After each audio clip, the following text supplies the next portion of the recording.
Okay, lawn fans, it's been a minute. Are you ready? Let's talk about the yard. Let's talk about the lawn. I'm going to show you this area right here. There used to be a trampoline here. And for years, probably 5 years, all I did was throw pine needles down in here, leaves. I blew all the leaves over into this area. I threw bags of mulch in this area that I got on sale. I just threw a ton of stuff just as a ground cover. Now that I have removed the trampoline, because my daughter outgrew it, raked off a lot of that matter and gotten down to this soil, it is crazy how rich and good that this soil is. I mean, it's incredible. I wish I could replicate this soil across my entire yard, but just look at that, full of nutrients. So I've got a good area here.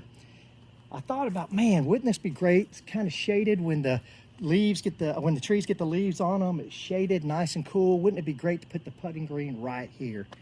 So I got some feedback on that, and the problem is, I'm gonna try to find some of this. Here is roots of the tree, and it's like that all over this area. They are gonna continue to come up through the ground like that. And so I could put a lot of my time and invest a lot of money into the putting green here, but I'm gonna have a problem with tree roots. So it's not gonna be worth my time. So what I'm gonna do, if you look right here, I've got this paver border that I did down through here at one time to keep the trampoline area and all the leaves and everything on that side, grass on the other side. I'm thinking about moving that, incorporating it into a new area. It'll have pea gravel, it'll have some evergreen plants in it that flower during the summer, maybe the spring, and incorporating some annuals and perennials into this area to give it some color. Now, some of you may not know the difference between annuals and perennials. Annuals, they're one shot. Hey, you get them, they bloom, they look good for a little while, but they don't last all the way through the year. Perennials, they'll come back year after year after year. So I've got a good idea, some dianthus, maybe some tulips for spring. It's gonna be too late to put those in for this year, but next year I'll have them in there. Some irises, daylilies, some fragrant flowers like, if it'll survive once this gets shaded, some gardenias. I've got enough azaleas back here, but I'll incorporate some areas. Right here will be the shed. And so maybe a pea gravel path in here, a walkway to make it easier for me to put the mowers in the shed. But that's it for that. I just wanted to show you guys that. I wanted to show you, if you do compost, your soil will become so rich and full of nutrients. It's really hard to go to the store and get a product that's going to be as good and beneficial for your ground as what I've done right here. So I'm pretty happy with that. Anything's gonna grow really good there now. Now, take a look at this 5-gallon bucket, and this is something else I wanted to tell you about. So this 5-gallon bucket, I had my daughter mix this up today for me. And what this is, it's 2 products that I'm gonna use for the entire year. PGF Complete by the Andersons company and ProPete. That ProPete is 1704. It's an amazing product. My front lawn likes the ProPete because it's got a sulfur material in it, and my front lawn is lacking in sulfur. So of course it does really well with that. So those are the 2 products that I'm gonna use for the entire year this year. Then once that I get in the dog days of summer, it's really hot with the heat, I'll throw down an application of Milorganite on it. That's not a endorsement or anything. That's from me over many seasons. I'll do a synthetic fertilizer throughout the growing season until the dog days of summer, and then I'll go with an organic because I don't stand the chance with an organic of burning my lawn. And when you're using synthetics, that is a chance.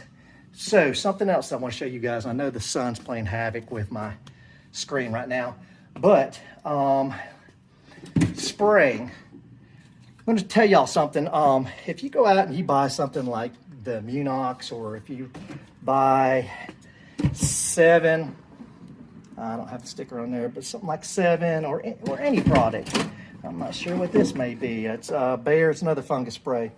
And you may be spraying that product and you may wonder, is this really coming out? And you're standing there and you're shaking that spray, that hose in bottle. You're shaking that hard trying to see if anything's coming out. You spray it on your cement, you waste some product on your cement to see if it's coming out.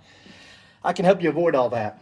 What you want to do is just get you a little blue dye, put you a few drops of that blue dye in there so it'll turn the solution inside the bottle give it a blue tint. And then when you spray it, it's going to help you see that it actually is coming out of your hose-in sprayer, and you're not just wasting your time walking around the yard and then realizing, you know what, I walked the whole yard and nothing came out of the sprayer, or only a quarter of it came out and it should be the whole bottle's gone. Put you a little bit of that in there, and you can use any one of these that you want to. Just look it up on Amazon or go to your hardware store, whatever, and get you a little dye. Put that in there, but also at the same time, put your surfactant in there, and a surfactant will help on things like the fungus or on things like weed control. It'll help that stick to the actual leaves of the plant or the weed or whatever it is that you're trying to kill. So that'll help you out, and it'll make your sprays more productive than you wasting time wondering if you got the product down. So that's basically it. It's a quick video today. I just wanted to show you guys that area down here that I'm going to be working on. It'll be a project probably throughout the whole spring. It'll be a great time right now while everything is asleep to get it into the ground. And then when the spring comes, then it can start growing and become acclimated to the soil before the dog days of the heat of the summer come. Ideally, I would have wanted to do this in the fall, but my daughter waited until, I don't know, December to tell me that she was done with her trampoline. So gave it to our neighbors and decided to do something with this area. It's a large chunk area. Some of you may say, well, Brian, why don't you just do grass all the way over? It's because these trees right here, it'd be hard to get something to grow in that area.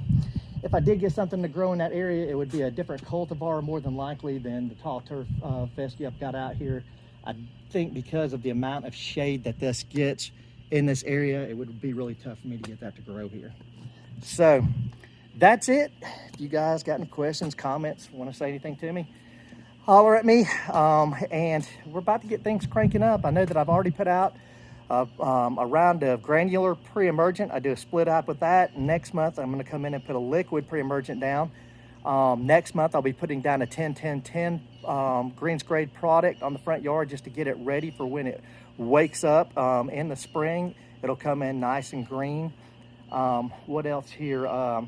I will probably next month, I'll put out a fungus application just to make sure that no disease or fungus sets in on my yard when the warmer weather starts coming in. And that'll be a preventative application, not a full application. And then in May, I will have my yard scalped, dethatched, aerated, and then I'll come in with my first application of this bucket that I showed you of that mixture. And that'll be it. We'll be getting ready to cruise and make this thing look good. So that's it. Bermuda Brian out.